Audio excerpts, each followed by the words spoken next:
Je voulais vous faire jouer, deviner, mais alors là franchement, c'est le générique, un des génériques qui va rejoindre vraiment les génériques les plus reconnaissables de la télé, exactement. Bonjour Benoît, avec vous ce matin. On va partir dans les coulisses d'Un si grand soleil, la série qui rassemble chaque soir sur France 2 à 20h40 entre 4 et 5 millions de fidèles.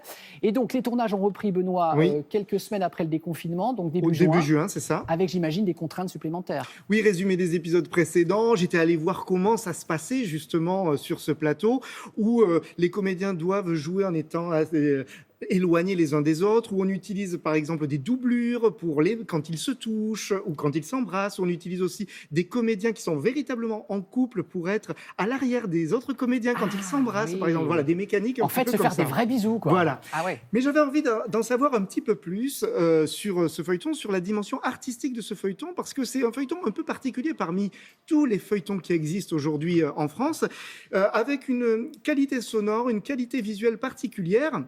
Ce qui fait que quand on reprend aujourd'hui, après confinement, c'est de plus en plus compliqué. Regardez. Direction Montpellier. C'est ça. Auteur demandé, c'est l'heure. Et le son tourne, Ryan. Action!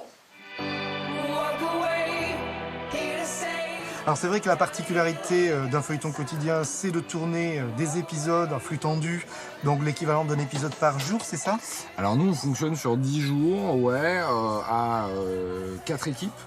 On a une équipe studio, une équipe qui va faire les gros décors extérieurs. On manage en fait le programme des journées selon les décors et les présences comédiennes. On a peu de temps finalement pour être au plus près du personnage. Descendre dans la composition d'un personnage et dans la densité émotionnelle, c'est une question de mécanique, c'est une question de travail, c'est le temps qui fait œuvre aussi. Donc là, par contre, dans le feuilleton, on n'a pas ce temps-là. C'est là où moi, ça m'intéresse vraiment sur la technicité, c'est comment on va donner cette chair, cette densité, en n'ayant pas le temps de la travailler, en fait. Toi, tu peux pas reculer un tout petit peu. Moi, je peux reculer un petit peu. Parfois, j'ai l'impression d'être un peu au cours de théâtre, parce qu'on travaille tout le temps, en fait. Là, on a fait 7 séquences avec plein d'émotions différentes dans les scènes, et on passe d'une scène qui est plus légère à une scène hyper lourde. Enfin, c'est un vrai travail, et je pense que quand on arrive à faire ça, on est capable de faire de grandes choses, je pense. Pour la répétition, s'il vous plaît.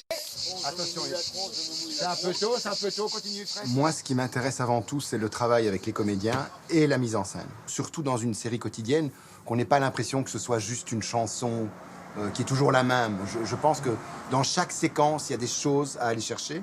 Donc moi, je passe beaucoup de temps en amont, dans la lecture de ce que les auteurs me proposent. Je lis mes scénarios et en même temps, je vais chercher de la musique dans différentes banques de données qui sont à ma disposition et j'imagine telle ou telle séquence avec une musique. Et forcément, ça va influencer et la manière de filmer et le rythme et même le jeu des comédiens. Pendant le confinement, on a fait le constat que les derniers mois d'intrigue qu'on avait tourné étaient assez noirs, avec beaucoup de morts et tout ça. Et là, on s'est dit, ok, je pense que les gens, ils ont bien pris, comme nous tous, hein. On a envie d'un peu plus de lumière, un peu plus de luminosité. Ça veut pas dire qu'on va faire de la comédie, ça veut dire qu'en ce moment, on fait très attention à être toujours un peu plus éclairé. Ok, merci. En fait, on est globalement tous des passionnés de cinoche qui essayent d'en faire au maximum sur une série quotidienne.